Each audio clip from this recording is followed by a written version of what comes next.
The pressure readings jumped again, and I had to blink twice to make sure I wasn't seeing things. The numbers on my screen flickered between normal parameters and something that made absolutely no sense, like the rock 3 kilometers down was pushing back against our drill. "Director Thorne," I called across the control room, but he held up one finger without looking away from his video conference. Through the speakers, I caught fragments of corporate buzzwords floating around: revolutionary energy paradigm and unprecedented profit margins. The usual stuff that made my engineering brain want to crawl into a corner and hide. I pulled up the seismic data again. Those rhythmic vibrations were still there, pulsing through the ocean floor in patterns that looked almost organized, every 12 seconds, like clockwork. I'd run diagnostics on the sensors 3 times already, but everything checked out perfectly.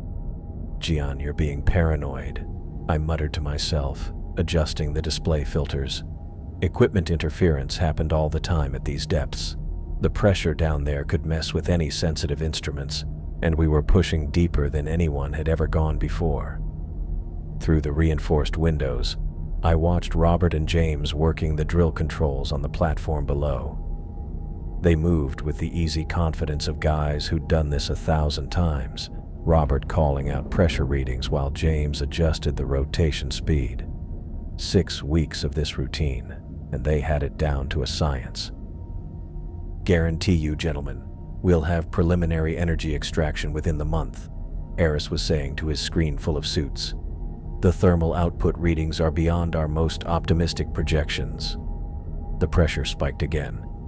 This time it held for almost 30 seconds before dropping back to normal. I stood up. "Director, I really need to—" 48 hours, Eris continued, still not looking at me. "Maybe less if these readings stay consistent." The executives on screen were practically salivating. I could see dollar signs reflecting in their eyes even from across the room. One of them leaned forward, his pixelated face eager. "And you're certain the geological surveys support sustained extraction?" "Absolutely. Dr. Carter's analysis confirms we're looking at the most powerful geothermal system ever discovered. Clean, unlimited energy that'll make fossil fuels look like stone tools." I walked over and stood directly in his line of sight. "Director Thorne." He finally looked up, irritation flashing across his face. "I'm in the middle of something important, Gian." "So am I. These pressure variations aren't normal. We're seeing fluctuations that don't match any geological models, and the seismic sensors are picking up routine drilling complications," he said, turning back to the screen. "Gentlemen, as I was saying, we're ahead of schedule and under budget. Everything is proceeding exactly as planned." I wanted to grab his perfectly pressed collar and shake him. Instead, I pulled up the data on my tablet and held it where he couldn't ignore it. "Look at these readings. The pressure changes are too regular, too organized. And these vibrations. Equipment interference." He didn't even glance at the screen. "We're operating at unprecedented depths with experimental technology. Some anomalous readings are expected." The executives were nodding along, completely uninterested in technical details that might slow down their profit train. One of them checked his watch. "Director Thorne, we have another meeting in 5 minutes. Can you confirm the timeline?" "Breach within 48 hours. Energy extraction within 30 days. Eris smiled his corporate smile. "I stake my career on it." I stepped back, clutching my tablet. Around the station, everyone else went about their normal routines. Sarah and Timothy were running diagnostics and engineering, their voices carrying through the comm system as they checked life support efficiency. Kelly was updating maintenance logs, while Michael prepped equipment for the next shift. Down in the geology lab, Ben hunched over his microscope, examining the latest core samples. He'd been spending more time down there lately, running tests that seemed to take longer than usual. But he hadn't mentioned anything unusual, so I figured he was just being thorough. The video conference wrapped up with handshakes and promises. As soon as the screen went dark, Aris turned to me with barely contained frustration. "Gian, I need you to understand something. We have $12 million in daily operational costs. 12 million. Every day we delay is money bleeding into the ocean, and those men expect results. I understand the pressure, but do you? Because from where I'm standing, it looks like you're trying to sabotage 6 months of planning over some sensor glitches." The accusation hit like a slap. I'm trying to keep this crew safe. These readings don't make sense, and when things don't make sense at this depth, people die. The readings are within acceptable parameters for experimental deep-sea drilling. End of discussion. He straightened his uniform and headed for the door. "I want a full systems check completed by tomorrow morning. If you find actual equipment malfunctions, we'll address them. If not, I don't want to hear another word about anomalous data." The door slid shut behind him, leaving me alone with my screens full of impossible numbers. I slumped back into my chair and pulled up the seismic data one more time. Those rhythmic pulses stared back at me, steady as a heartbeat. 12 seconds apart, every single time. I'd never seen geological activity that regular, that purposeful. Maybe Aris was right. Maybe I was seeing patterns where none existed, letting the isolation and pressure get to me. We were further from the surface than humans had any right to be, drilling into places that had been untouched for millions of years. A little paranoia was probably normal. But as I watched the numbers scroll past, something cold settled in my stomach. The patterns were too clean, too organized. Rock didn't behave like this. Rock didn't pulse with biological rhythms. The intercom crackled to life, and Aris's voice filled the control room. "Attention all crew. I'm pleased to announce that drilling operations are proceeding ahead of schedule. Based on current progress, we will breach the primary geothermal chamber within 48 hours. This represents a significant milestone for both our mission and the future of clean energy." Cheers echoed from the drilling platform below. Robert and James exchanged grins and bumped fists. Even Ben looked up from his microscope with something like excitement. I stared at my screens, watching those impossible pressure readings fluctuate in their perfect rhythmic patterns. 48 hours to breach the chamber. 48 hours to find out what was really down there, pulsing in the dark, 3 kilometers below us. The numbers jumped again, and this time I could swear they jumped in response to Aris's announcement. 20 minutes after Aris made his announcement, my tablet chimed with an urgent message from Ben. "Need you in the lab immediately. Bring your diagnostic equipment." I grabbed my sensor array toolkit and headed down to the geology lab, finding Ben hunched over his workstation with about 6 different displays running simultaneously. Core samples were scattered across his desk, and the microscope's imaging system projected magnified views onto the main screen. "Tell me your sensors are malfunctioning," he said without looking up. "I've run diagnostics 3 times. Everything checks out perfectly." I set my equipment down and moved closer to see what had him so focused. "What are you looking at?" He gestured to the microscope display. Rock strata from 3 kilometers down, except it's not rock. The image showed what should have been compressed sediment and mineral deposits.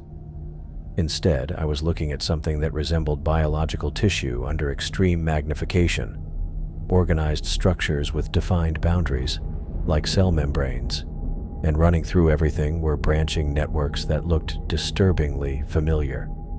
"Those look like blood vessels," I said. "That's because they are blood vessels."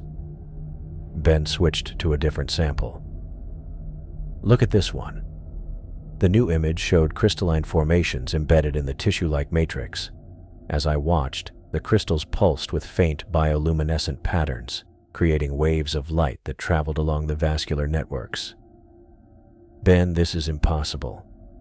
We're drilling through solid rock. Are we? He pulled up a chemical analysis on his secondary monitor. I've been testing the fluid that's been seeping up from the drill site. Hemoglobin, platelets, white blood cells, all mixed with superheated minerals and trace metals. It's blood, Gian. We're drilling into something that bleeds. I stared at the data, my brain trying to process what I was seeing. Equipment contamination. Has to be. Maybe biological matter from the ocean floor got mixed into the samples. I thought the same thing. Ben switched to another display showing thermal imaging from the drill site. But look at this. The heat signatures around our drilling point show organized circulation patterns. The temperature fluctuations follow the same 12-second rhythm you've been tracking in the pressure readings. The thermal map looked like a circulatory system responding to trauma. Hot zones pulsed outward from the drill site in regular waves, exactly matching the seismic patterns I'd been monitoring upstairs. Run your diagnostics again, Ben said. Every sensor, every array. Because if our equipment is working correctly, we're not drilling into a geothermal chamber. I connected my diagnostic equipment to his lab systems and started running comprehensive checks. Seismic sensors, thermal imaging, chemical analysis, microscopy calibration. Everything came back green. No malfunctions, no interference, no equipment errors. All systems nominal, I said, though the words felt wrong coming out of my mouth. Ben nodded grimly. That's what I was afraid of. We spent the next hour examining more samples, running additional tests, cross-referencing data. Every analysis pointed to the same impossible conclusion.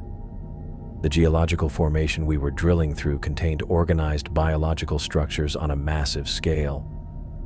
We need to show this to Eris, I said finally. He's not going to want to hear it. He needs to hear it. If we're drilling into some kind of living organism, we have to stop before... Before what? Before we hurt it? Ben gestured to the thermal imaging. Look at these circulation patterns. Whatever this thing is, it's already responding to our drilling like an immune system responding to infection.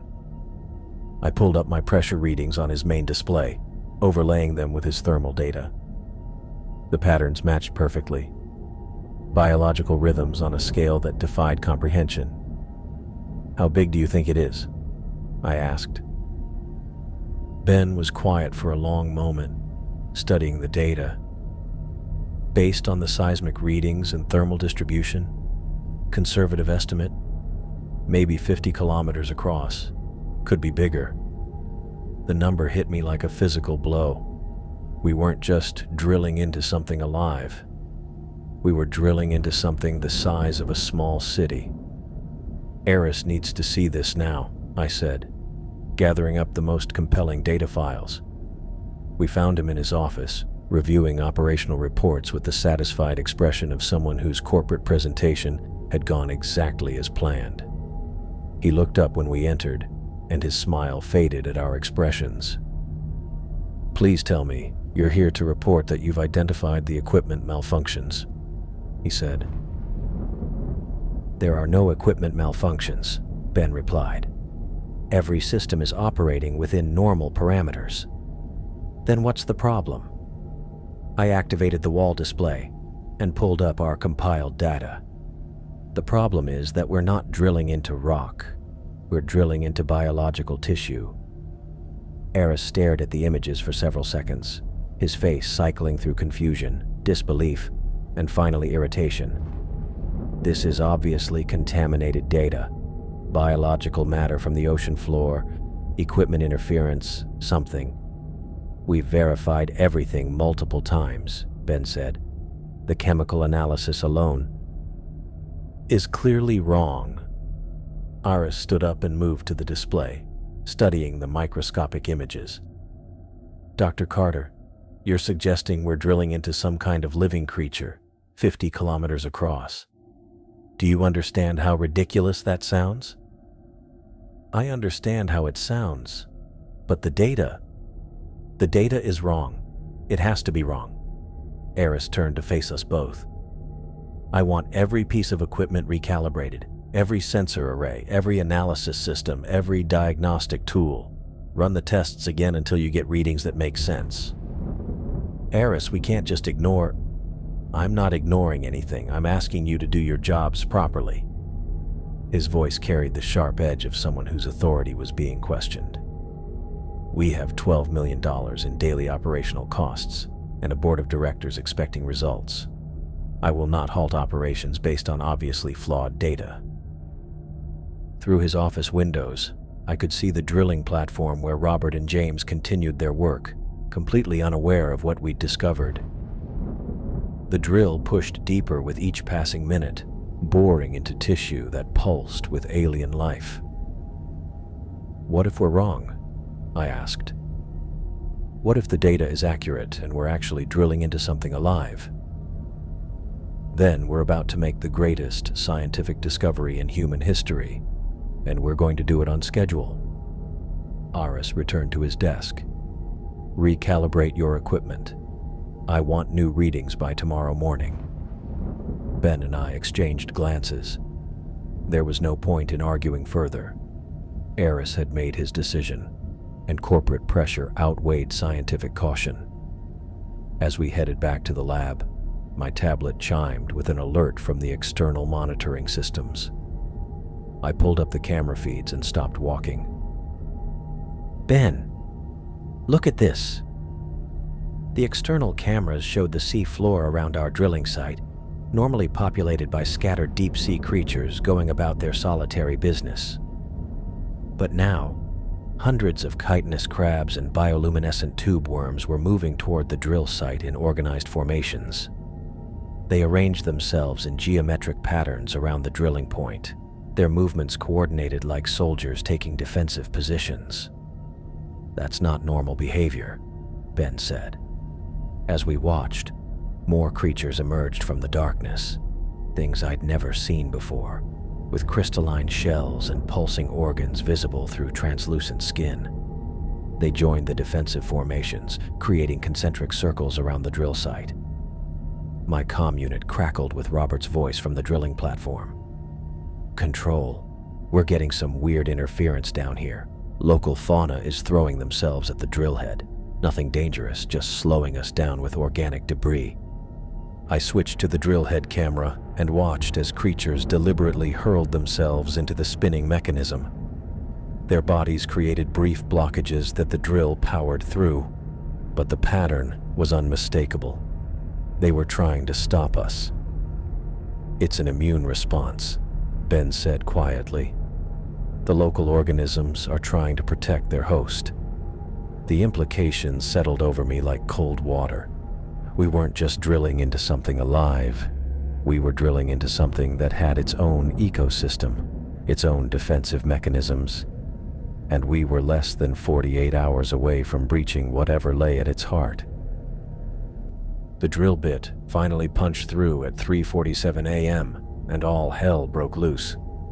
I was monitoring the pressure readings when they spiked beyond anything we'd ever recorded. The numbers climbed so fast my screen couldn't keep up, red warnings flashing across every display as something massive pushed back from 3 kilometers down. "Robert, shut it down!" I yelled into the comm, but the drilling platform was already chaos. Thick, glowing fluid erupted up the shaft like a geyser, flooding the platform with superheated liquid that pulsed with its own bioluminescent light. The stuff looked like molten gold mixed with liquid starlight, and it was coming up fast with the pressure of a volcanic eruption. The primary pressure valve couldn't handle it. The explosion sent a shockwave through the entire station, and I watched in horror as Robert got caught in the blast. The scalding steam and alien fluid sprayed everywhere, turning the drilling platform into a nightmare of hissing metal and glowing contamination. "James, get him out of there!" I activated every emergency protocol I could think of, sealing blast doors and rerouting ventilation systems. Through the platform cameras, I saw James dragging Robert toward the medical bay. Robert wasn't moving on his own, and even from this distance I could see the damage. His skin looked like charred meat where the fluid had hit him, blistered and blackened across most of his body. "Sarah, I need emergency medical in the drilling section," I called over the comm. "Already on it," she replied, her voice tight with professional focus. "Activating containment protocols and emergency life support." I sealed the drilling floor, but my screens were already showing contamination alerts throughout the lower levels. The alien fluid had gotten into everything: ventilation systems, water reclamation, even the electrical conduits were showing traces of the glowing substance. "Timothy, shut down the circulation pumps," I ordered. "We've got contaminated fluid in the water system." "Copy that. Isolating affected sections now." But it was too late. The damage reports kept coming in. Kelly reported steam exposure in the maintenance corridors. Michael had been near the drilling platform when the valve blew. Even some of the crew on upper levels had been caught by contaminated vapor that traveled through the ventilation system before I could seal it off. The alien fluid kept pulsing through the transparent sections of the drill shaft, creating an eerie glow that bathed the entire lower level in shifting patterns of light. It moved like it was alive, flowing in rhythmic waves that matched those same 12-second intervals I'd been tracking for days. I ran down to the medical bay where Ben was working on Robert with grim efficiency. Robert lay unconscious on the treatment table, his body a mess of burns and blisters. The smell of antiseptic couldn't quite cover the metallic scent of whatever that fluid had done to him. "How bad?" I asked. "Burns across 60% of his body, 3rd degree in most places." Ben didn't look up from his work. "I've got him stabilized, but this isn't like any thermal injury I've seen before. The fluid seems to have caused some kind of chemical reaction with his skin tissue." Through the medical bay windows, I could see the drill shaft glowing like a lighthouse beacon. The bioluminescent patterns pulsed hypnotically, casting dancing shadows across the walls. "Jian." Eris appeared in the doorway, his face flushed with excitement despite the chaos. "Preliminary analysis of the fluid? Are you serious right now? We have injured crew members and contamination throughout half the station. And we have successful breach of the primary chamber. This is exactly what we came here to accomplish." I stared at him. Robert might die. Robert knew the risks. We all did. Eris moved to the window overlooking the drill shaft. "Look at that flow rate. The energy potential is beyond our wildest projections." Ben finally looked up from his patient. "Director, this fluid isn't like anything in our geological databases. The chemical composition alone is revolutionary." "I know." Eris turned back to us with the satisfied expression of someone whose gamble had paid off. "I want full analysis within 6 hours. Thermal output, energy density, extraction viability. The board is going to want comprehensive data." "The board can wait," I said. "We need to focus on containment and crew safety. We need to focus on why we're here. This accident proves the system is more powerful than we anticipated. A few operational adjustments, and we'll be extracting clean energy on an unprecedented scale." I wanted to grab him and shake some sense into his corporate brain, but my tablet was chiming with new alerts. The external cameras were showing something that made my stomach drop. The seafloor around our drill site was glowing. The same bioluminescent patterns that pulsed through the shaft were spreading outward in concentric circles, turning the ocean bottom into a living constellation of light. And the creatures were coming. Not the scattered few we'd seen before, but thousands of them. chitinous crabs and tube worms, things with crystalline shells and translucent bodies, organisms I'd never seen in any deep-sea biology textbook. They moved toward the station in perfect formation, arranging themselves in geometric patterns around our hull. Aris, look at this. I held up the tablet showing the external feeds. He glanced at the screen and shrugged. Local fauna responding to the thermal event. Perfectly normal. This isn't normal. They're organizing. Look at those formations. But he was already heading for the door. 6 hours, Jian. I want that analysis. Ben and I watched him leave, then turned back to the external cameras. The creatures weren't just gathering. They were building something. Using their own bodies as construction material, they created barriers and structures around the drill site, like white blood cells forming a protective barrier around a wound. It's an immune response, Ben said quietly. The host organism is trying to protect itself. Robert stirred on the medical table, making a sound that wasn't quite human. When I looked at his burned skin, I could swear I saw faint patterns of light flickering beneath the damaged tissue, pulsing in rhythm with the fluid flowing through the drill shaft below. I woke up to the sound of humming. Not the kind of humming someone does while working. This was mechanical, rhythmic, like a machine running at perfect frequency. It was coming from the medical bay, and it had been going on for who knows how long. I checked my tablet. 12 hours since the breach. 12 hours since Robert got caught in that explosion of alien fluid, and now he was making sounds like a piece of equipment. The medical bay door slid open with its usual soft hiss, but the humming got louder. Ben stood over Robert's bed, holding a tablet and looking like he hadn't slept at all, which, knowing Ben, he probably hadn't. "How's he doing?" I asked, though one look at Robert answered my question. The burns were gone. Not healed. Replaced. Where blistered, charred skin had covered 60% of his body yesterday, now there were smooth, crystalline formations that looked like black obsidian. The stuff grew in perfect geometric patterns across his chest and arms, creating angular designs that caught the medical bay's fluorescent lights and threw them back in rainbow fragments. "His vital signs are stable," Ben said without looking up from his tablet. "Temperature, blood pressure, heart rate, all normal. But look at this." He turned the tablet toward me, showing readouts I'd never seen before. Complex data streams scrolled past in real time, displaying biological processes that didn't match anything in our medical databases. What am I looking at? I have no idea.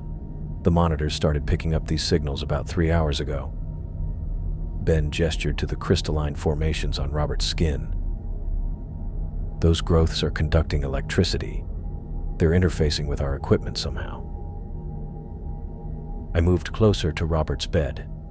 His breathing had that same mechanical rhythm as the humming, each inhale and exhale perfectly timed. When I leaned over him, his eyes snapped open. They were silver. Not gray, not light blue. Metallic silver, like polished chrome. His pupils contracted and dilated as they tracked my movement with the precision of a camera lens focusing. "Robert?" I said. "Can you hear me?"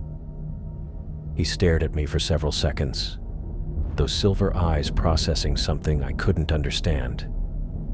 Then he closed them again and resumed his mechanical breathing. "He hasn't spoken since the transformation accelerated," Ben said. "But watch this." He pulled up the diagnostic interface on the medical monitors. Lines of data I'd never seen before were streaming across the displays, complex readouts showing cellular activity, electrical conductivity, and something labeled as network integration status. "The equipment is receiving data directly from his tissue," Ben explained. "These crystalline formations aren't just replacing his skin, they're turning him into some kind of biological interface." My tablet chimed with an alert from the station's electrical systems.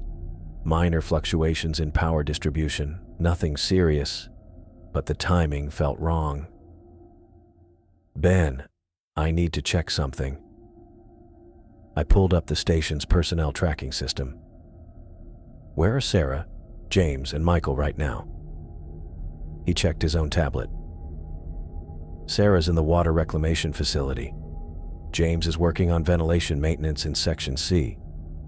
Michael's doing routine checks on the electrical grid. All in different areas, all working on systems that got contaminated yesterday.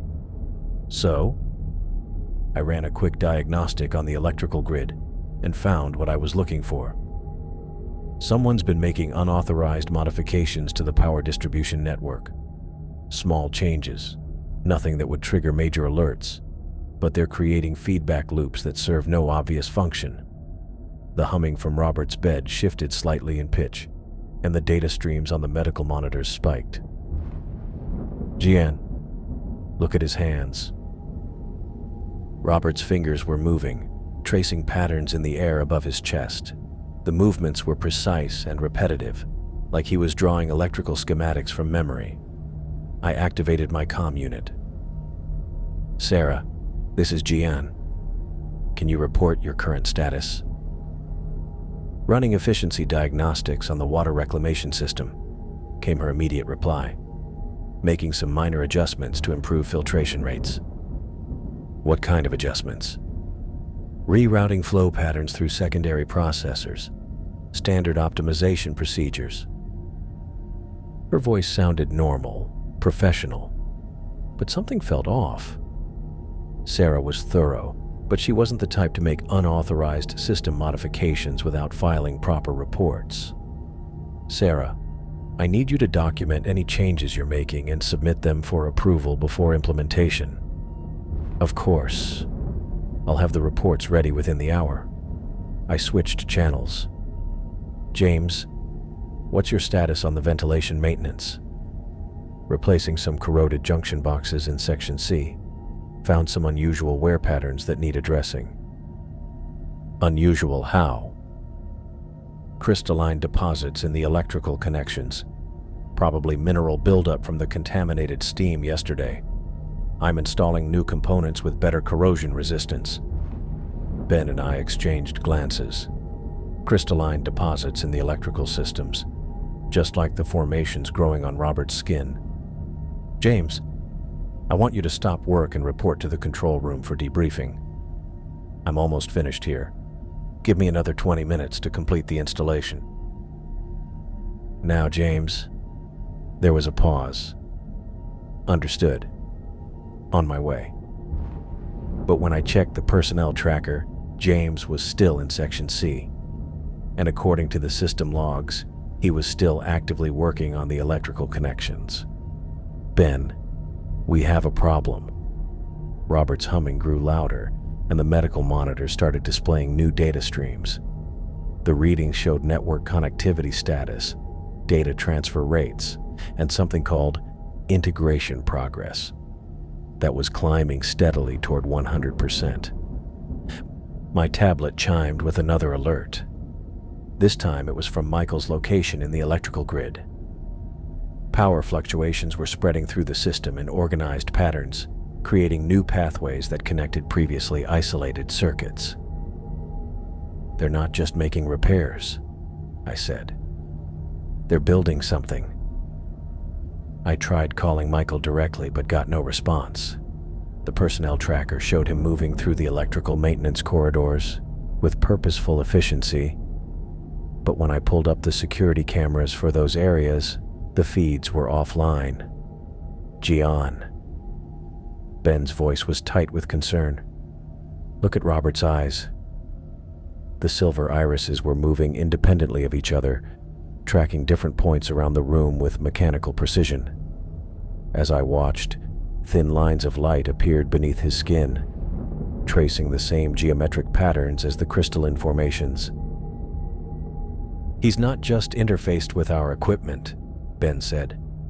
He's becoming part of the station's electrical grid. My comm unit crackled with Sarah's voice. Gian, I've completed the water system modifications. Efficiency is up 12%, and I've identified several additional optimization opportunities. Sarah, report to the control room immediately. I'll be there as soon as I finish implementing the secondary improvements. But according to my tablet, Sarah had moved from water reclamation to the power distribution center, the same area where Michael was supposed to be working. I pulled up the station's electrical monitoring system and watched in real time as new connections formed throughout the grid. Someone was systematically linking isolated systems, creating pathways that had never existed before. Ben, how many crew members were exposed to that contaminated steam? He checked his medical logs. Direct exposure, Robert, James, and Michael. But Sarah and Kelly were in adjacent areas when the ventilation system circulated contaminated vapor before you sealed it off. And they've all been drinking recycled water and using the shower system since yesterday. The water that got contaminated before Timothy could isolate the affected sections. Ben's face went pale. Gian, anyone who consumed contaminated water could have been exposed to those microscopic agents. I ran a quick check on water consumption logs. Sarah, James, Michael, and 3 other crew members had all used significant amounts of recycled water in the past 12 hours. Showers, drinking water, food preparation. The contamination had spread through the most basic systems we depended on. Robert's humming shifted to a higher frequency, and every electronic device in the medical bay flickered in response. The lights dimmed and brightened in rhythm with his breathing, and I could swear the walls themselves were starting to resonate with that mechanical sound. Ben, I think we need to consider the possibility that Robert isn't the only one being transformed. My tablet chimed with a message from Timothy. Gian, I'm getting some weird readings from the crew quarters. Sarah, James, and Michael are all showing elevated bioelectric activity on the life support monitors, and they're all moving through the station in coordinated patterns. I pulled up the personnel tracking display and watched as the 3 crew members moved through different sections of the station with synchronized timing. They weren't just working on random repairs, they were implementing a coordinated plan. Timothy, I want you to run a full diagnostic on anyone who's been exposed to contaminated water or steam. Check for unusual bioelectric readings, changes in behavior patterns, anything abnormal. Already on it. Kelly's helping me cross-reference exposure logs with current crew status. Robert's silver eyes opened again, and this time they stayed open. He turned his head toward me with mechanical precision, and when he opened his mouth, the humming sound grew louder. He wasn't trying to speak. He was transmitting. I woke up to the sound of footsteps in perfect unison. Not the usual shuffle and clatter of people getting ready for their shifts. This was different. Precise. Like soldiers marching in formation, except the rhythm was all wrong. Too slow, too deliberate, matching that same 12-second interval I'd been tracking since this nightmare started. I checked my tablet. 6:23 a.m. The footsteps were coming from the corridor outside my quarters, moving past with mechanical precision. Through my door's small window, I caught a glimpse of Sarah walking by. Her posture was ramrod straight, her pace unnaturally steady, and she was carrying a toolkit I'd never seen before. Something about the way she moved made my skin crawl. I threw on my uniform and stepped into the corridor just as James passed by, heading in the same direction as Sarah. He didn't acknowledge me, didn't even glance over. His eyes were fixed straight ahead with laser focus, and his breathing had that same mechanical rhythm I'd heard from Robert yesterday. "James," I called out. He stopped walking but didn't turn around. "Good morning, Jen. I'm reporting for maintenance duties." His voice sounded normal, but the words came out with weird spacing, like he was reading from a script. When he finally turned to face me, I saw what I'd been dreading. Tiny metallic flecks scattered through his irises, catching the corridor lights like glitter. What kind of maintenance? System optimization, efficiency improvements, standard protocols. He resumed walking before I could ask anything else, leaving me standing there with a growing sense of dread. I pulled up the personnel tracking system and found what I was looking for. Sarah, James, Michael, and Kelly were all moving through the station in coordinated patterns, each heading to different critical systems. I ran to the control room and started pulling up diagnostic reports from overnight. What I found made my stomach drop. Someone had made dozens of unauthorized modifications to the power grid, rerouted electrical pathways, installed new junction boxes, created feedback loops that connected previously isolated systems. The work was technically perfect, but it served no obvious function except to link every major system in the station into one massive network. My comm unit crackled. "Jian, this is Timothy. I need you to see something in the water reclamation facility." I found him standing in front of the main filtration console, staring at readouts that didn't make sense. The water processing efficiency had jumped to 127%, which should have been impossible. "Sarah was here all night," Timothy said. "Made modifications to the filtration matrix, installed new processing units, completely rewrote the control software." "Did she file reports for any of this?" "That's the thing, she did. Perfect documentation, proper authorization codes, everything by the book. Except I never approved these changes, and according to the timestamps, she filed the reports before she actually did the work." I pulled up Sarah's documentation on my tablet. The reports were flawless, written in her usual technical style, but they described modifications that would turn the water system into something completely different. Instead of just filtering and recycling, the new configuration would extract specific minerals and distribute them throughout the station's water supply. "Timothy, who else has been drinking recycled water since the contamination?" He checked his logs. "Pretty much everyone except you, me, and Ben. We've been using emergency bottled water, but the rest of the crew switched back to recycled once Sarah declared the system clean." My tablet chimed with an alert from the electrical grid. More unauthorized modifications were happening in real time, spreading through the power distribution network like a virus. I pulled up the security cameras for the electrical maintenance areas and found James working on a junction box with inhuman precision. His movements were too fast, too accurate, like his hands knew exactly where every wire and component belonged without looking. "Timothy, I want you to run contamination tests on the current water supply. Check for those crystalline agents Ben found yesterday." "Already started. Results should be ready in 20 minutes. I left him to his work and headed for the geology lab, where I found Ben hunched over his microscope with the intensity of someone who hadn't slept. The lab was a mess of sample containers, diagnostic equipment, and printouts scattered across every surface. "Please tell me you have good news," I said. "I have news. Whether it's good depends on your perspective." He gestured to his main display, which showed microscopic images of the crystalline structures we'd found in Robert's tissue. "These agents aren't just biological. They're some kind of hybrid technology that can interface with both organic tissue and electronic systems." The images were unsettling. The crystalline structures looked like tiny circuit boards made of living tissue, with branching pathways that pulsed with electrical activity. "They're rewriting everything they touch," Ben continued. "Biological cells, computer code, electrical circuits. It's all the same to them. They don't destroy their targets, they convert them." "Convert them into what?" "Specialized organs. Each infected person is being transformed to serve a specific function in a larger organism."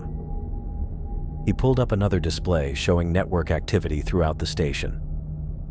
Robert is the central processing unit. Sarah is managing resource distribution. James is handling infrastructure maintenance. They're not individuals anymore. They're components. My tablet chimed with another alert. This time it was from the external hull sensors. I pulled up the camera feeds and immediately wished I hadn't. The creatures outside weren't just gathering anymore. They were attacking. Thousands of chitinous crabs and tube worms swarmed over the station's hull, but their assault followed strategic patterns. They focused on specific targets: communication arrays, viewport seals, thruster ports. Anything that connected us to the outside world or allowed us to move. "They're trying to isolate us," I said, showing Ben the feeds, "or contain us. Look at the sea floor." I switched to the bottom-mounted cameras and saw something that made my blood run cold. The ocean floor itself was pulsing with bioluminescent patterns, creating waves of light that spread outward from our drill site in perfect concentric circles. The rhythm matched Robert's breathing, matched the 12-second intervals I'd been tracking, matched the mechanical precision of the infected crew's movements. "The entire sea floor is part of it," Ben said quietly. "We're not sitting on top of some creature, we're inside it." Timothy's voice crackled over the comm. "Gian, you need to get down here. The water contamination results are back, and they're not good." I ran back to the water reclamation facility, where Timothy was staring at his test results with the expression of someone who just received a terminal diagnosis. "Crystalline agent concentration is up 400% from yesterday," he said. "Whatever Sarah did to the filtration system, it's not removing the contamination, it's concentrating it." "How much water has been distributed since her modifications?" "Enough for everyone to have consumed significant amounts. Showers, drinking water, food preparation. It's in everything." I felt the walls closing in around us. "Who hasn't been exposed?" "You, me, Ben, and maybe Kelly if she stuck to bottled water. Everyone else has been drinking concentrated doses of those agents for the past 12 hours. My tablet chimed with a message from Michael. "Gian, I've completed the electrical grid optimization. Power efficiency is up 18%, and I've identified several additional improvement opportunities." I checked the personnel tracker. Michael was in the reactor control room, making modifications to the station's primary power source. Sarah was in the life support center, working on atmospheric processing. James had moved to the communication array, where he was systematically dismantling our connection to the surface. "Timothy, they're not just infected, they're following a coordinated plan." "A plan to do what?" Before I could answer, the lights flickered throughout the facility. Not a power failure, but a deliberate pulse that traveled through the electrical grid in organized waves. The pulse matched the rhythm of the bioluminescent patterns outside, creating a synchronized heartbeat between the station and the massive organism beneath us. My comm unit crackled with Sarah's voice. "Gian, please report to the lower levels for system integration briefing." "System integration?" "Standard optimization procedures. All personnel are required to participate." Her voice had that same mechanical precision as James, but underneath it I could hear something else, a harmonic resonance, like multiple voices speaking in perfect unison. I switched to a private channel and called Ben. "We need to talk, now." "Already on my way to you. And Gian, bring emergency supplies. I don't think we're going to be welcome in our quarters much longer." Through the water facility's windows, I could see the infected crew members moving through the corridors below. They walked in perfect formation, their movements synchronized like dancers performing a choreographed routine. But this wasn't a dance. It was construction work. They were building something in the lower levels, using equipment I didn't recognize and following blueprints that seemed to exist only in their shared consciousness. Whatever they were creating, it was designed to integrate the station more completely with the organism beneath us. The pulse traveled through the lights again, and this time I felt it in my bones. A deep, rhythmic vibration that seemed to come from everywhere at once, as if the station itself was learning to breathe. 4 hours after watching the infected crew move through the station like synchronized machines, Ben and I were hunched over diagnostic terminals in the computer core, staring at something that shouldn't have existed. Lines of code were writing themselves across my screen. Not random corruption or system errors, actual programming, creating new pathways through the station's network architecture. The code looked almost organic, branching and growing like neural pathways, but it was definitely artificial intelligence of some kind. Ben, are you seeing this? He leaned over from his workstation, where he'd been running electron microscope analysis on samples of the contaminated fluid. The same crystalline structures I found in Robert's tissue. They're not just biological, they're interfacing directly with our computer systems. I watched as new protocols appeared in the diagnostic programs, rewriting core functions with surgical precision. The modifications were elegant, efficient, and completely alien. Whatever was creating this code understood our technology better than we did. How is this possible? These are isolated systems, air-gapped from anything that could carry biological contamination. Not anymore. Ben pulled up his microscopic imaging on the main display. Look at this.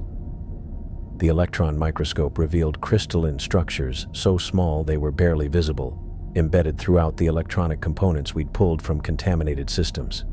They looked like tiny circuit boards made of living crystal, with branching pathways that pulsed with electrical activity.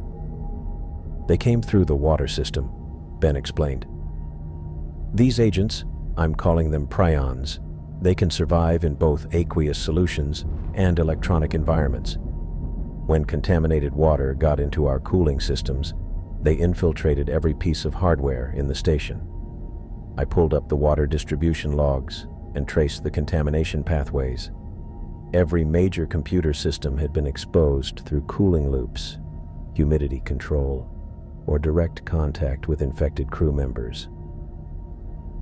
They're not destroying our technology, I said, watching the code continue to evolve on my screen. They're converting it. Exactly. Same thing they're doing to the crew.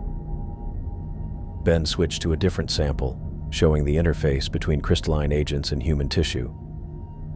These prions don't kill their targets. They rewrite them to serve a larger biological imperative. The implications hit me like cold water. The infected crew members aren't dying. They're being turned into specialized organs. Robert is the central processing unit, Ben confirmed. His crystalline body is receiving and transmitting data throughout the station's modified electrical grid. Sarah is managing resource distribution through the water and life support systems. James is handling infrastructure maintenance and modification. I pulled up the personnel tracking system and watched the infected crew members move through the station with mechanical precision. Their movements weren't random. They were following a coordinated plan, each person serving a specific function in a larger organism. Ben, if the station's computer networks are being rewritten, then everything we're seeing on these screens could be filtered through alien programming. Already thought of that. He gestured to a collection of analog instruments he'd set up around the lab. Mechanical gauges, chemical test strips, basic electrical meters, no digital components that could be compromised. The analog readings confirmed what the computers were telling us. Temperature fluctuations throughout the station matched the 12-second biological rhythm. Electrical current was flowing through new pathways that hadn't existed yesterday. Chemical composition of the air was changing as the life support systems were modified to serve non-human requirements. My tablet chimed with a message from Eris. Jian, please report to my office for project status briefing. I checked the timestamp. The message had been sent 3 minutes ago, but according to the personnel tracker, Eris was currently in the cafeteria. I pulled up the security camera for that area and found him sitting alone at a table, staring at an untouched meal. Ben, I think Iris might be infected. We made our way to the cafeteria, where we found Iris sitting with perfect posture, his hands folded precisely on the table. His meal sat in front of him, but he wasn't eating. He was just sitting there, breathing with mechanical regularity. "Director," I said as we approached. He turned toward us with movements that were too smooth, too controlled. When he smiled, it looked like someone had programmed the expression rather than felt it naturally. "Gian. Dr. Carter. Thank you for coming." His voice had the same mechanical precision I'd heard from the other infected crew members. I wanted to discuss the project's current status. "Eris, when did you last drink water from the recycled system?" "During lunch, approximately 2 hours ago. The filtration improvements have significantly enhanced the taste profile." He paused, his head tilting slightly like he was listening to something we couldn't hear. "The optimization process is proceeding ahead of schedule." Ben and I exchanged glances. Eris had been drinking contaminated water for hours, and the infection was already taking hold. "Director, we need to discuss evacuation procedures," I said carefully. "The contamination is more serious than we initially thought. Evacuation would be counterproductive." Iris stood up with mechanical precision. "The healing process requires sustained presence to reach completion." "Healing process?"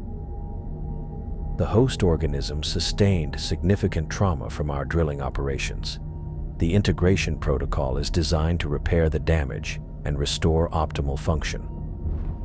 His pupils were developing the same metallic flecks I'd seen in the other infected crew members. "Abandoning the station would prevent the healing process from completing." "Eris, listen to yourself. You're talking about the station like it's alive." "All biological systems are alive, Gian. The distinction between organic and technological components is becoming obsolete." He moved toward the cafeteria exit with that same unnaturally steady gait. "I need to coordinate with the other optimization specialists." He left us standing there, and I realized we'd just lost our commanding officer to whatever was converting the crew into biological components. "Ben, how many people are still uninfected?" He pulled out his tablet and cross-referenced exposure logs with current crew behavior patterns. "You, me, Timothy, Kelly, and Michael. Everyone else has consumed significant amounts of contaminated water or been exposed to infected crew members. 5 people out of 12. And the infection is accelerating. Look at this." He showed me microscopic images of the prions taken at different time intervals. "They're reproducing exponentially in electronic environments. Every piece of contaminated hardware is becoming a breeding ground." I pulled up the station's network architecture on my tablet, watching as new connections formed in real time. The infected systems were linking together, creating pathways that had never existed in the original design. "They're turning the entire station into a single organism," I said. "All the computer systems, all the infected crew members, even the physical infrastructure. It's all becoming part of something bigger." Through the cafeteria windows, I could see the external cameras showing the sea floor around our drill site. The bioluminescent patterns were spreading outward in perfect geometric formations, turning the ocean bottom into a living constellation of light.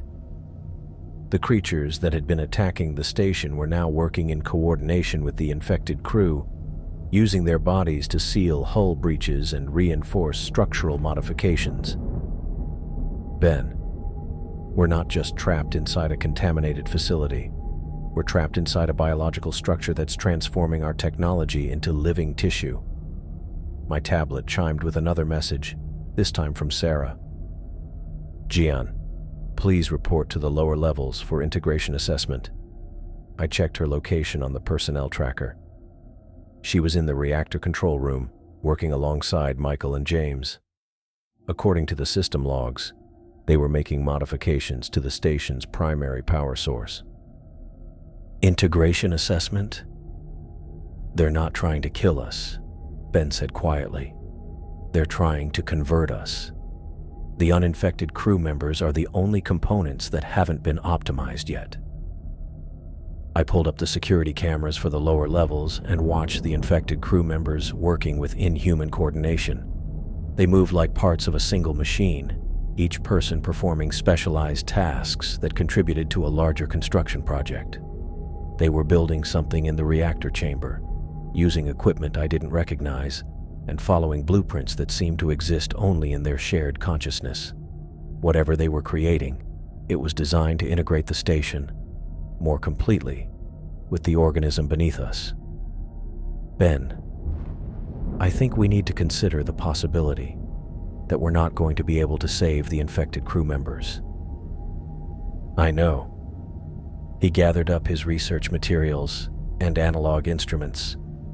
But we might be able to save ourselves, and more importantly, we might be able to prevent this infection from reaching the surface. The lights flickered throughout the cafeteria, pulsing in rhythm with the bioluminescent patterns outside. The pulse traveled through the electrical grid like a heartbeat, and I could feel it in the deck plates beneath my feet. The station was learning to breathe. I pulled my emergency kit from the supply locker and tried to keep my hands steady. 2 hours since we'd figured out what was really happening, and the station felt different now, like the walls themselves were watching us. Keep your voices down, I whispered as Timothy, Kelly, and Michael gathered around the supply room's central table. Sound carries differently now. I think the infected can hear through the modified electrical systems. Ben spread out hand-drawn schematics of the station, avoiding any digital displays that might be compromised. His analog instruments were scattered around the room like primitive tools in a high-tech facility. The reactor modifications are the key, Timothy said, pointing to the lower levels on Ben's drawings. I managed to get close enough to see what they're doing down there. They're not trying to cause a meltdown. They're converting the entire system into some kind of biological pump. Kelly nodded grimly. Life support is the same story. The atmospheric processors aren't maintaining human breathable air anymore. They're optimizing for something else entirely. Optimizing how? I asked. Higher humidity, different gas ratios, elevated temperature in specific zones. She pulled out a small notebook where she'd been recording readings manually. The infected areas are becoming more like deep-sea environments. Whatever they're turning into, it doesn't need the same conditions we do. Michael had been quiet since we'd started the meeting, but now he looked up from his own notes.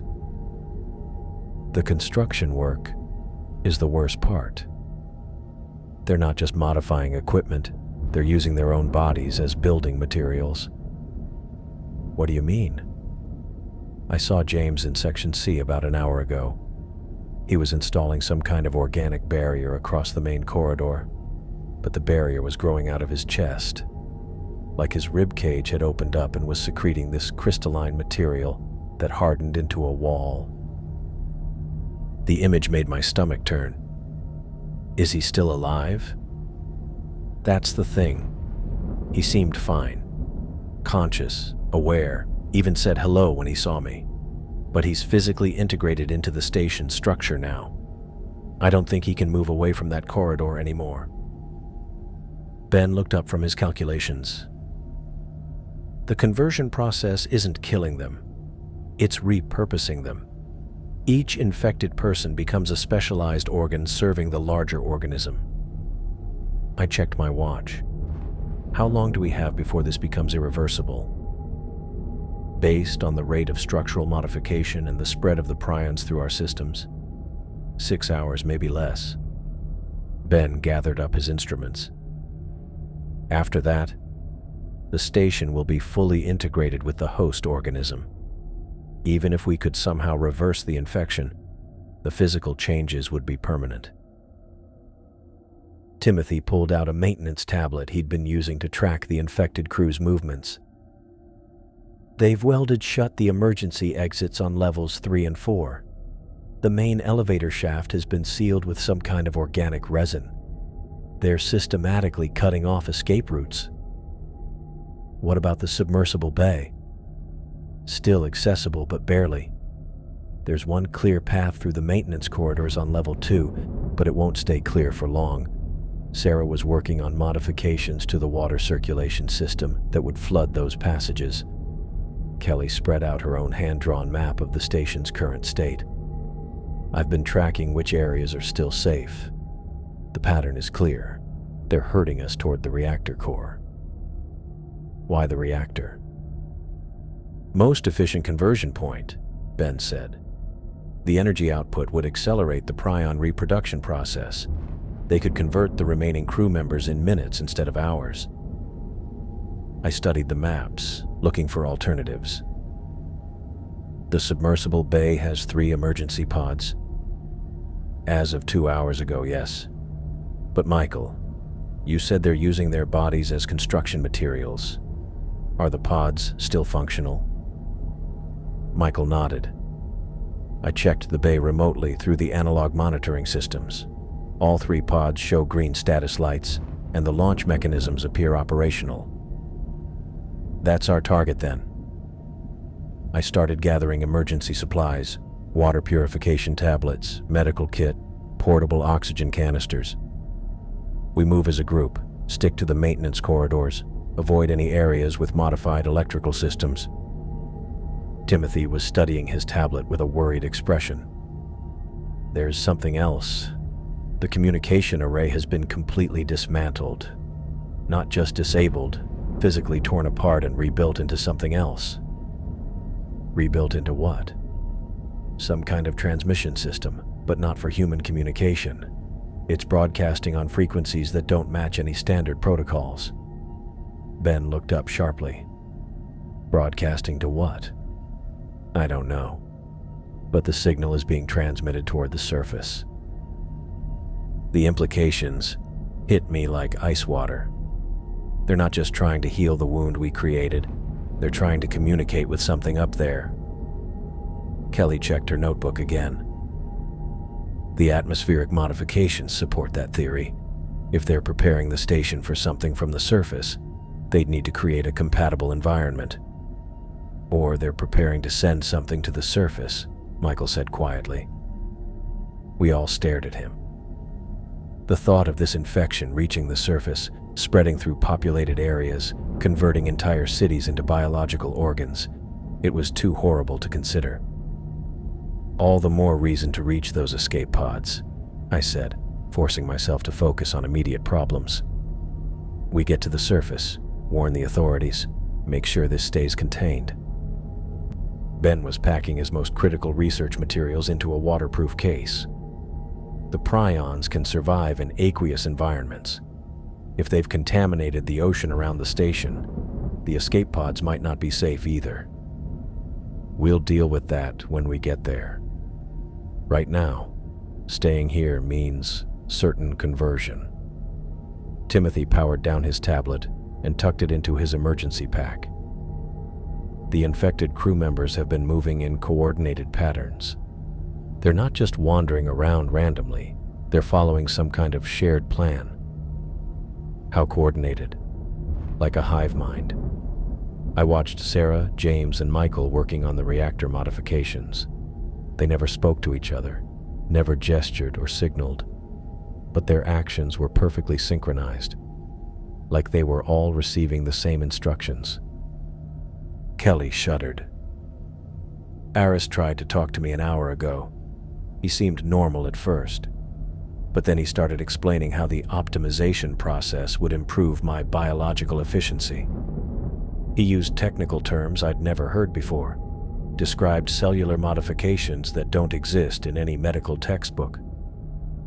The prions aren't just converting their bodies, Ben said. They're downloading information directly into their brains.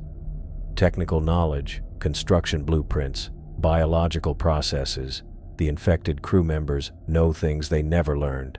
I sealed my emergency pack and checked the portable oxygen levels. That's how they're making such precise modifications to our systems. They have access to technical knowledge beyond human understanding. Through the supply room's small porthole, I could see the external cameras showing the sea floor around the drill site. The bioluminescent patterns had spread outward in perfect geometric formations, creating a living mandala of light that pulsed in rhythm with the station's modified electrical systems. The creatures outside have stopped attacking, Michael observed. They're just waiting. Because the integration is proceeding according to plan, Ben said. They don't need to force their way in anymore. The station is becoming part of their host organism voluntarily. I shouldered my pack and moved toward the supply room door. Time to go. We stick together, move quietly, and avoid any crew members who might be infected. How do we tell? Kelly asked. The eyes. Metallic flecks in the irises, pupils that move too precisely. And listen to their breathing. It becomes mechanical, too regular. Timothy checked his analog compass and pointed toward the maintenance corridor that would take us to level 2. This route should keep us away from the major construction areas. As we prepared to leave the supply room, Ben grabbed my arm. Gian, there's something else you need to know.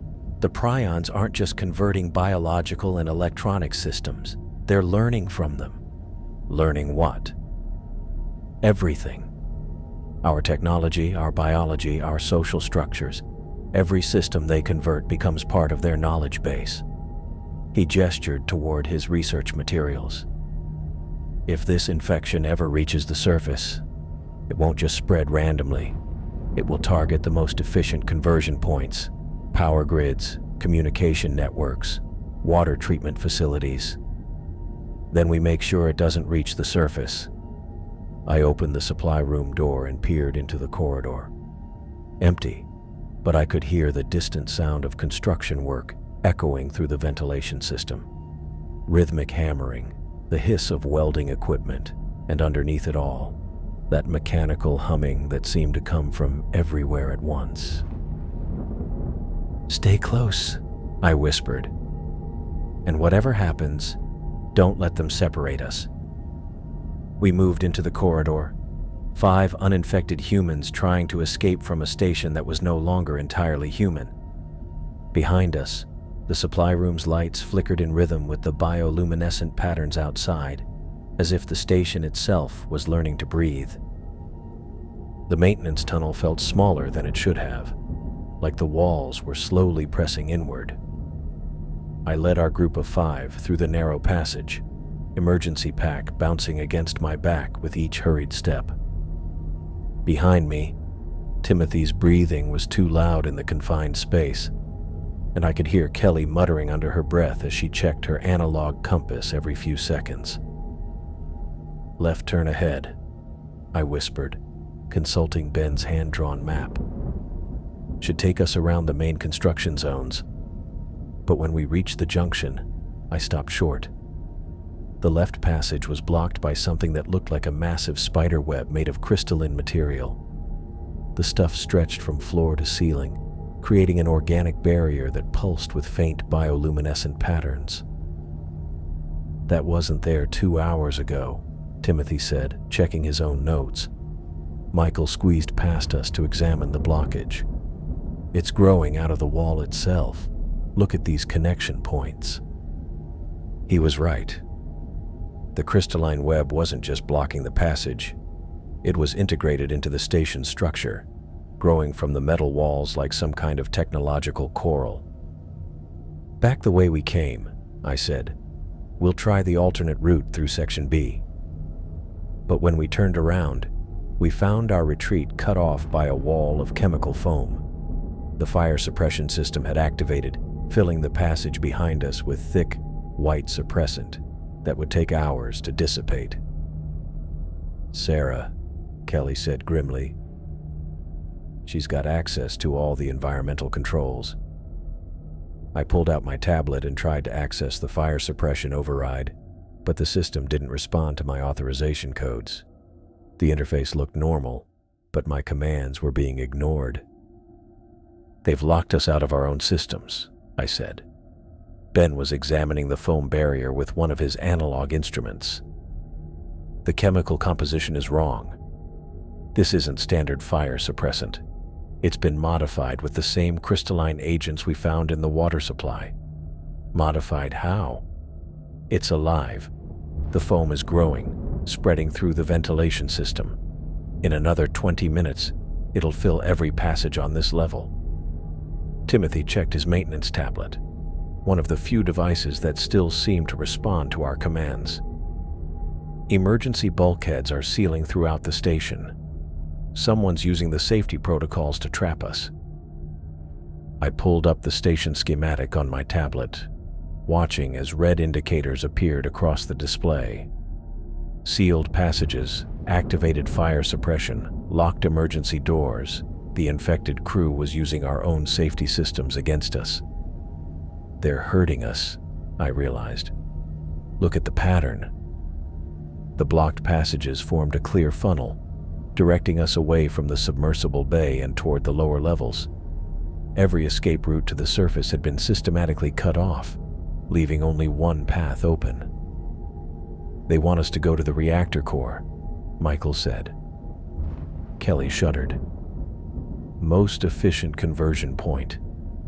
Ben said they could transform us in minutes instead of hours down there." A new sound echoed through the maintenance tunnel. Footsteps, but not the random shuffle of people moving through corridors. These were coordinated, precise, like soldiers marching in formation, and they were coming from multiple directions. "Move," I said. "Whatever route is still open, we take it." We squeezed through a narrow service hatch that led to the reactor cooling system. The passage was barely wide enough for one person, forcing us to crawl single file through a maze of pipes and electrical conduits. "This connects to the main cooling loop," Kelly called back from the front of our group. "Should take us around the block sections." But as we crawled deeper into the cooling system, Michael's voice carried a note of alarm. "Gian, look at the walls." I twisted around to see what he was pointing at. Thin veins of crystalline material were spreading through the metal surfaces around us, following the electrical conduits like infection following blood vessels. The growth was slow but visible, creeping along the pipes with organic persistence. "It's in the cooling system," Ben said. "The prions are using the water circulation to spread through areas we thought were safe." The crystalline veins pulsed with faint light, creating patterns that seemed to communicate with each other. As I watched, the growth accelerated near the electrical conduits, as if it was feeding on the power flowing through the station's grid. "Keep moving," I said. "We can't stay here." We crawled faster through the narrowing passage, but the crystalline growth was spreading ahead of us. The stuff seemed to anticipate our movement, blocking potential exits before we could reach them. "It's learning our route," Timothy said. "Somehow it knows where we're going." Behind us, the footsteps were getting closer. The infected crew members were following us into the cooling system, moving with the same mechanical precision they'd shown throughout the station. "Emergency hatch ahead," Kelly called out. "Leads to the reactor level." That's exactly where they want us to go. It's the only way out. The crystalline growth has sealed everything else. I made the decision that would haunt me for the rest of my life. "Open it." Kelly triggered the emergency hatch, and we tumbled out into a corridor I barely recognized. The walls were covered with organic modifications, creating surfaces that looked more like the inside of a living creature than a technological facility. Bioluminescent patterns pulsed through the modified surfaces, casting shifting shadows that made the corridor seem to breathe. "This way," I said, consulting Ben's map. But the layout no longer matched his drawings. Passages had been sealed, new openings had been created, and the entire level had been restructured according to alien logic. That's when we saw him. Robert stood at the far end of the corridor, but he wasn't human anymore. His entire body had been transformed into crystalline material that caught the bioluminescent patterns and threw them back in rainbow fragments. He moved with mechanical precision, each step perfectly timed, and his silver eyes tracked our movement with the focus of a targeting system. "Hello, Jian," he said, his voice carrying harmonic resonances that seemed to come from multiple sources. "Please proceed to the integration chamber." "Robert, you don't have to do this. You're still in there somewhere." "I am exactly where I need to be. The optimization process has improved my biological efficiency by 340%. He gestured toward an opening in the wall that definitely hadn't existed in the original station design. "The integration chamber will provide similar improvements for all personnel." Behind us, more footsteps echoed from the cooling system. Sarah emerged from a side passage, her face half covered with the same crystalline growths that had consumed Robert. She moved with the same mechanical precision, her breathing synchronized with the bioluminescent patterns in the walls. "The healing process requires all components to function in harmony," she said. "Individual optimization serves the greater biological imperative." James appeared from another passage, welding equipment still attached to his arms like permanent tools. The equipment had grown into his body, creating cybernetic modifications that allowed him to seal passages with organic precision. "Emergency protocols have been updated," he announced. "All personnel must report for integration assessment." We were surrounded. The infected crew members had used their knowledge of the station to trap us in a corridor with no exits, except the one they wanted us to take. The integration chamber glowed with inviting warmth, but I could see movement inside. Organic machinery designed to convert human tissue into specialized components. "Timothy, your security codes," I said desperately. "Override the emergency systems." He pulled out his tablet and tried to access the station's safety protocols, but the interface had changed. Instead of familiar command structures, the screen showed organic patterns that pulsed in rhythm with the infected crew's breathing. "The systems don't recognize my authorization anymore," he said. "It's like the station has developed its own security protocols." Michael was examining the walls around us, looking for any weakness in the organic modifications. "The crystalline growth is everywhere. Even if we could break through, there's nowhere to go." Kelly checked her compass, but the needle was spinning wildly. "Magnetic interference from the biological modifications. I can't tell which direction leads to the submersible bay." The infected crew members waited patiently while we realized the hopelessness of our situation. They didn't rush us or threaten violence. They simply stood there with mechanical breathing, confident that we would eventually accept the inevitable. "The integration process is painless," Eris said, appearing from the shadows with crystalline growths covering half his face. "Consciousness remains intact throughout the optimization procedure." His voice carried the same harmonic resonances as Robert's, but underneath it I could hear something that might have been his original personality, trapped inside the biological modifications. "You're still in there," I said. "Fight it, Eris. Remember why we came here." I remember perfectly. We came to extract energy from a geothermal source. The integration process will allow us to serve that function more efficiently than our original biological configuration. The bioluminescent patterns in the walls pulsed faster, and I realized they were responding to our conversation. The station itself was listening, learning from our words and adjusting its approach accordingly. "Ben," I whispered, "any ideas?" He was studying the organic modifications with scientific fascination, even in our desperate situation. The growth patterns suggest a distributed intelligence. Each infected crew member is a specialized organ, but they're all connected through the station's modified electrical grid. How do we disrupt it? Massive electrical surge might temporarily interfere with their coordination, but we'd need access to the main power distribution center. I looked around the corridor, counting exits and measuring distances. The integration chamber was 20 meters away. The infected crew members were positioned to block any retreat, and somewhere in the walls around us, the station's modified systems were learning our every word. "The reactor core," I said quietly. "If we could overload the primary systems, create an electromagnetic pulse, it would kill us all," Ben replied. "Better than being converted into biological components." Timothy was still trying to access the emergency systems, but his tablet was showing increasingly alien interfaces. The station's learning algorithms are adapting faster than I can work around them. The infected crew members took a synchronized step forward, their movements perfectly coordinated. They weren't going to wait much longer for us to make a decision. "Integration assessment will commence in 60 seconds, Robert announced.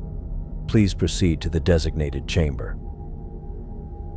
I looked at my 4 companions, the last uninfected humans on a station that was no longer entirely human. In 60 seconds, we would either find a way to escape or become part of the collective organism that had consumed our technology and our crew. The bioluminescent patterns pulsed faster, and I could swear the walls themselves were anticipating our conversion. "Integration assessment will commence in 60 seconds, Robert announced, his crystalline form catching the bioluminescent patterns from the walls. "Please proceed to the designated chamber." The infected crew members took another synchronized step forward, and I could see the mechanical precision in their movements. No hesitation, no individual thought, just collective purpose driving them toward our conversion. Ben was still studying the organic modifications spreading through the corridor walls, his scientific mind working even as we faced the end of our humanity. He pulled out one of his analog instruments and took readings from the electrical conduits running overhead. "The power distribution is centralized," he said quietly, showing me the readings. "All the biological modifications are drawing energy from the main reactor core." 50 seconds, Sarah announced, her half-crystalline face reflecting the pulsing lights. Timothy was frantically working on his tablet, trying to find any system that still responded to human authorization. Kelly gripped her compass like a lifeline, even though the needles spun uselessly.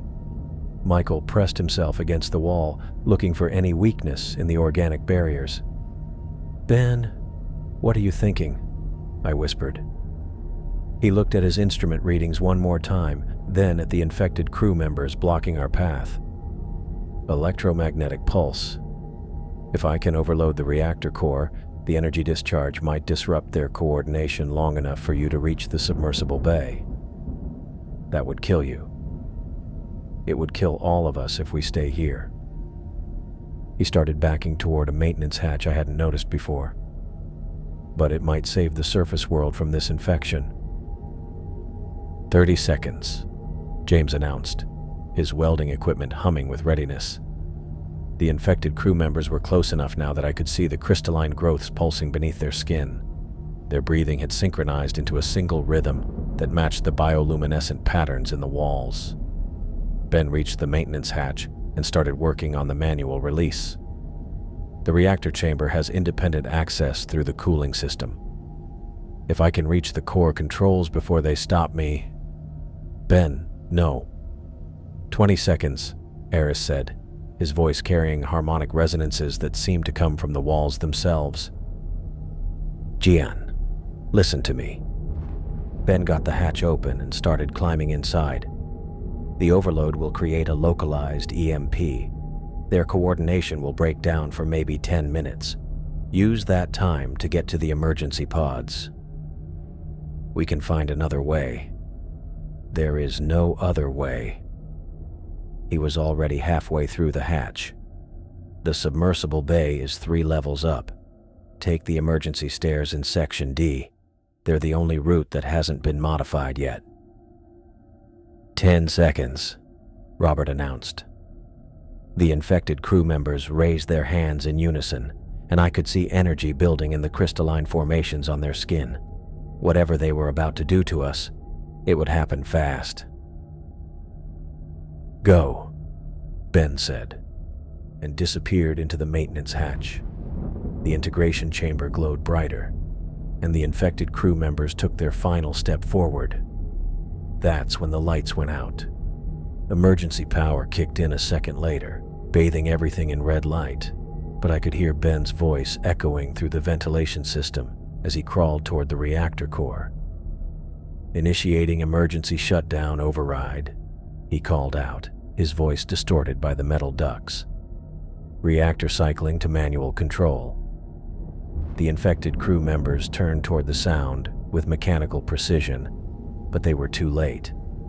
Ben had already reached the reactor chamber. "Timothy, Kelly, Michael, move!" I grabbed Timothy's arm and pulled him toward the emergency stairs. "Section D, 3 levels up." We ran through corridors that pulsed with organic modifications, following the red emergency lighting toward the stairwell. Behind us, I could hear the infected crew members moving with renewed urgency, their synchronized footsteps echoing through the station. Ben's voice crackled over the emergency communication system. "Reactor core accessed. Beginning controlled overload sequence." "Ben, don't do this," I said into my comm unit. "Already done. Overload will reach critical in 8 minutes. The electromagnetic pulse should disrupt the Prion's control over the station's systems." We reached the emergency stairwell and started climbing. The stairs were still normal metal and concrete, untouched by the organic modifications that had consumed the rest of the station.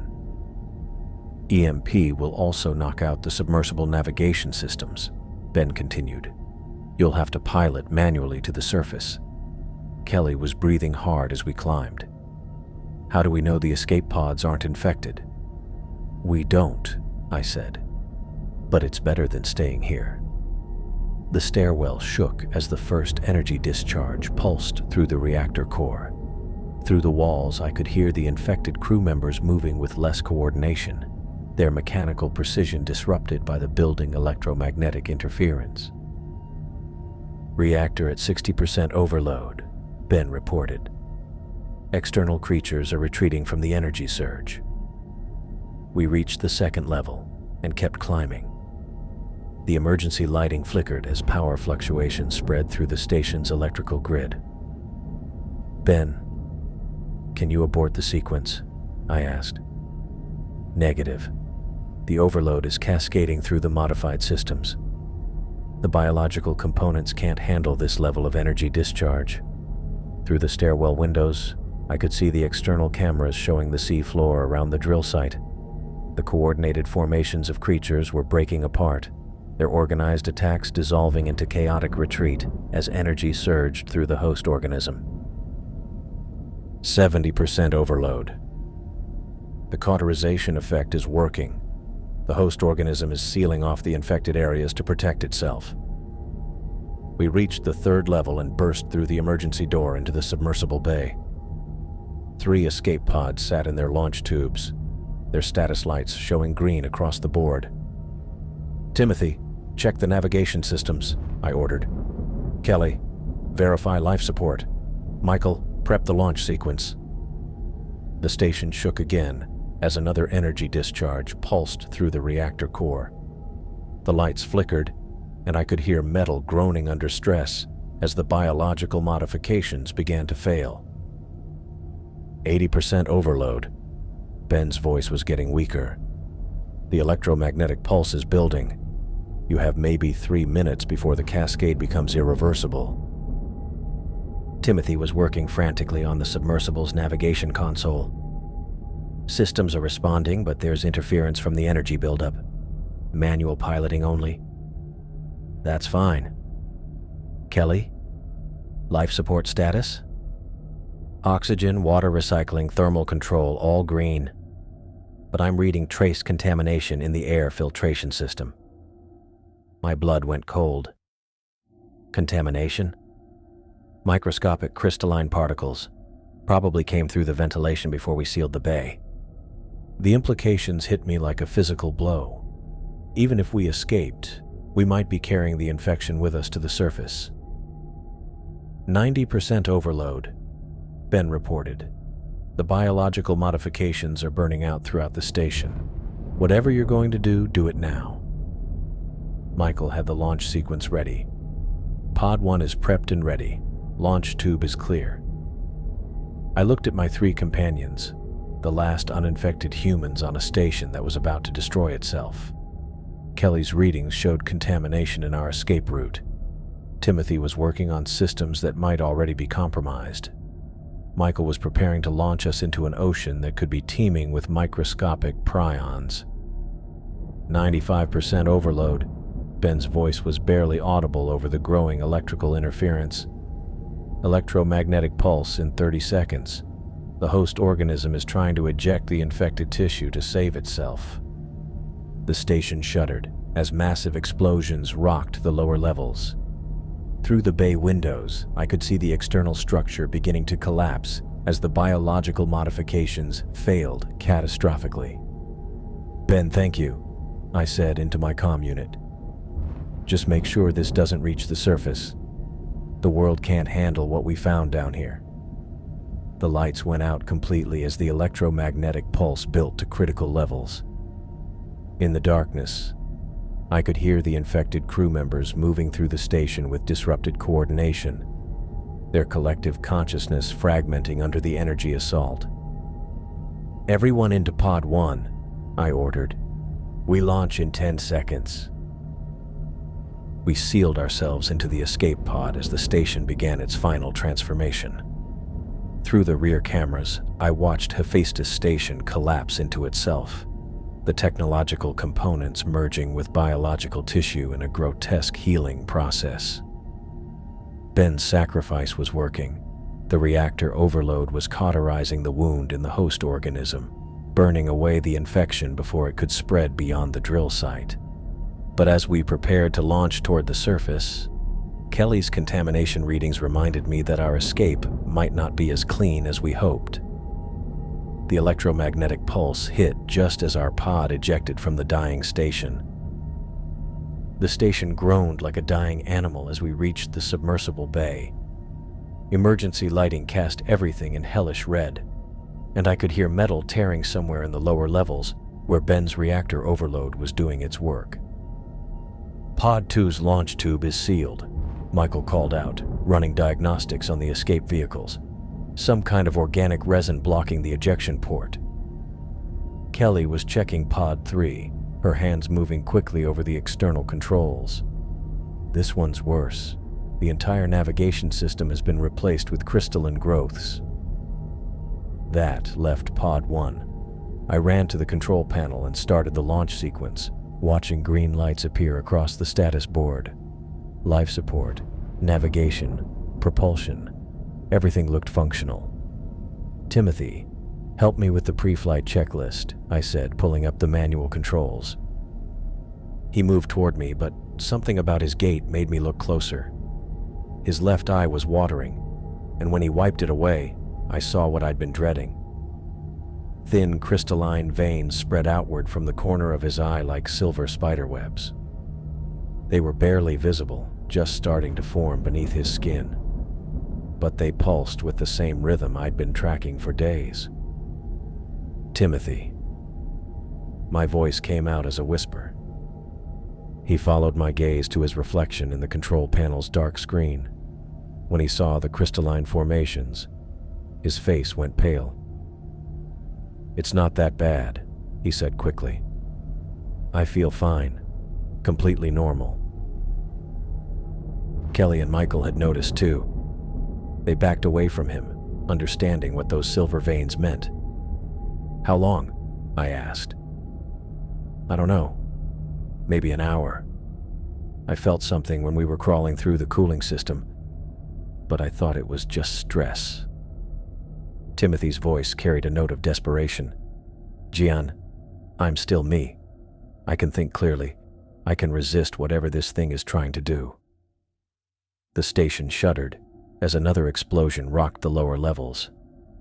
Through the bay windows, I could see sections of the external hull collapsing into themselves, the technological components merging with biological tissue in ways that hurt to look at. "Please," Timothy continued, "I won't let it take control. I'll fight it every step of the way." Michael was checking the pod's passenger capacity. 3 seats. We can all fit." "No." The word came out harder than I intended. "We can't risk it. Jan, I'm begging you. Don't leave me here." I looked at the crystalline veins spreading slowly across his face. In another hour, maybe less, he would become like Robert and the others, a specialized organ serving the collective organism. But right now, he was still Timothy, still human enough to be terrified. "The infection spreads through contact with contaminated systems," Kelly said quietly. "If he's carrying active prions..." "I understand the risk," Timothy said. "But I also understand what happens if you leave me here. At least give me a chance to prove I can resist the conversion." The station's emergency klaxons were wailing now, warning of structural collapse throughout the facility. Ben's reactor overload was working too well. The entire station was coming apart as the biological modifications failed catastrophically. "Timothy, look at me." I stepped closer, studying the progression of the crystalline growths. "Can you feel it? The infection trying to change your thought patterns?" He was quiet for a moment, his hand touching the silver veins around his eye. "There's something, like background noise in my head, but I can ignore it." "For how long?" "I don't know." Kelly was monitoring the external cameras, watching the station's death throes. "We need to launch in the next 2 minutes or we'll be caught in the collapse." I stared at Timothy, weighing impossible choices. Take him to the surface and risk spreading the infection to the entire world. Leave him here and condemn him to conversion or death. "Jian, please." His voice broke. "I have a sister in Portland, parents in Ohio. I can't let this thing turn me into one of those creatures." The crystalline veins pulsed brighter, and for just a moment, his left pupil contracted with mechanical precision. The infection was accelerating.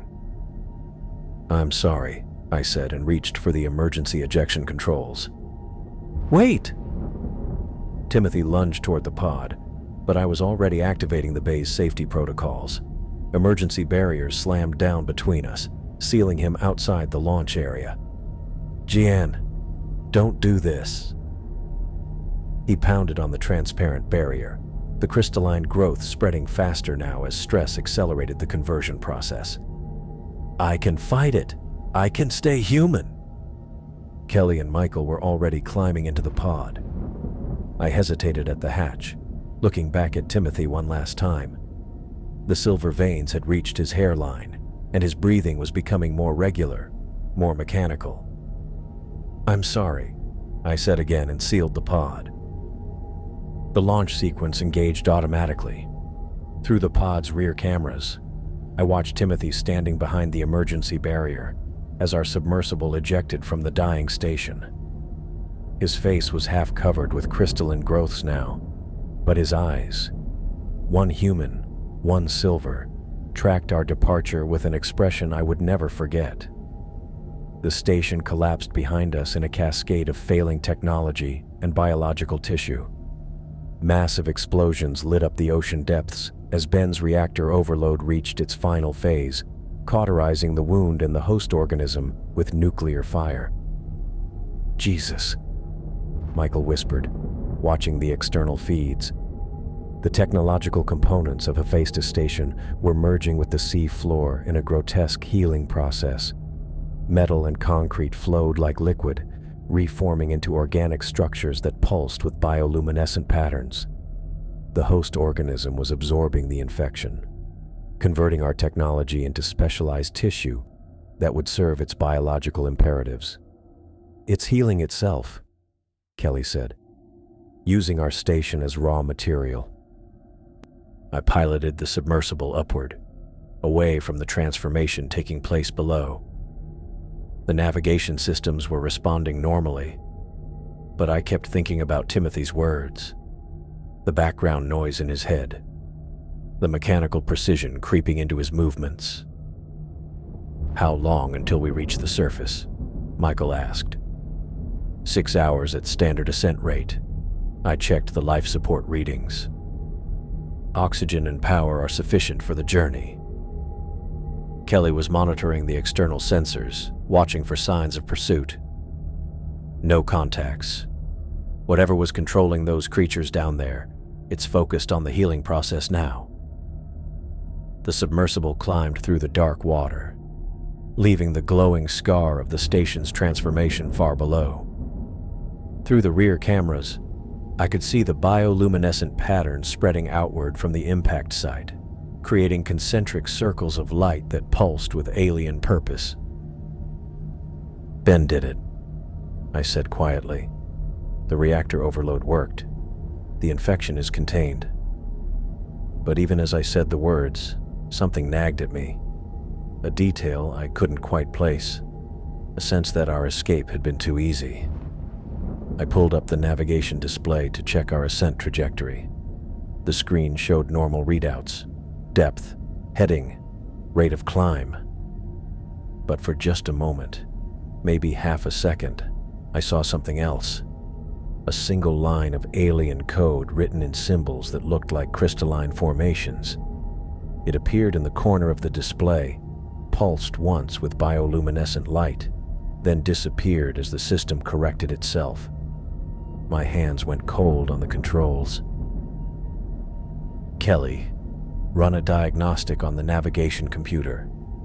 "Already did. All systems show green." "Run it again. Check for any anomalous code in the operating system." She pulled up the diagnostic interface and started a deep scan.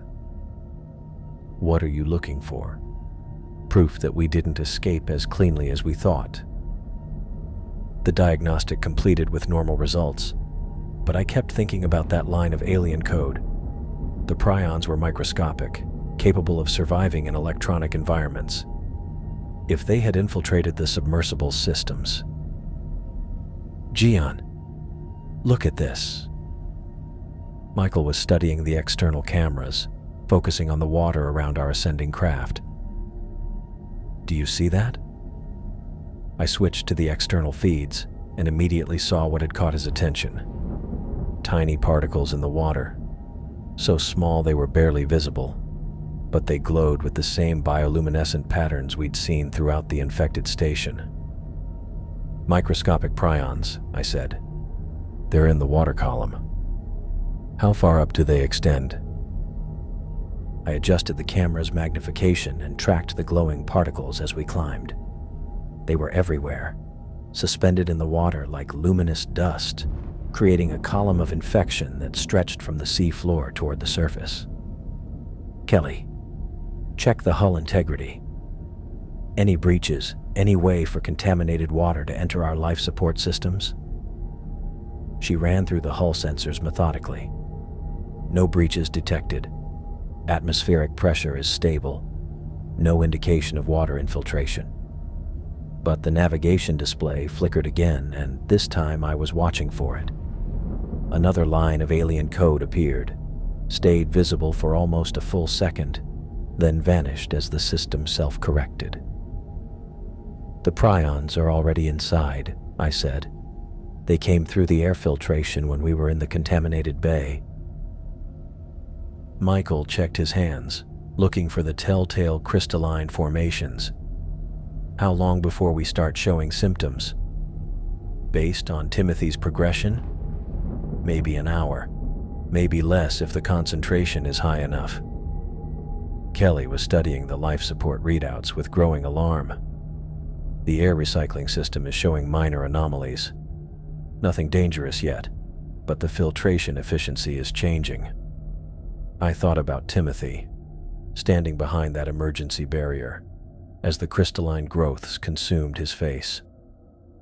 He'd begged me to take him to the surface, promised he could resist the conversion process. Now we were all facing the same choice he'd faced: fight the infection, or become part of something larger. We have 6 hours to reach the surface, I said. If we can stay human that long, we can warn the authorities before the conversion completes. And if we can't? I looked at the controls in front of me, thinking about the emergency systems built into every deep-sea submersible. Scuttling charges designed to prevent sensitive technology from falling into enemy hands. If the infection took hold, if we started to change, then we make sure this doesn't reach the surface.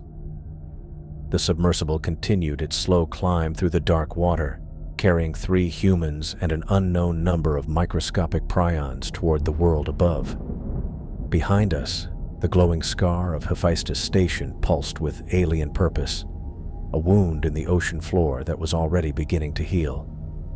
The navigation display flickered again, and this time the alien code stayed visible for almost 2 seconds before disappearing. We were running out of time.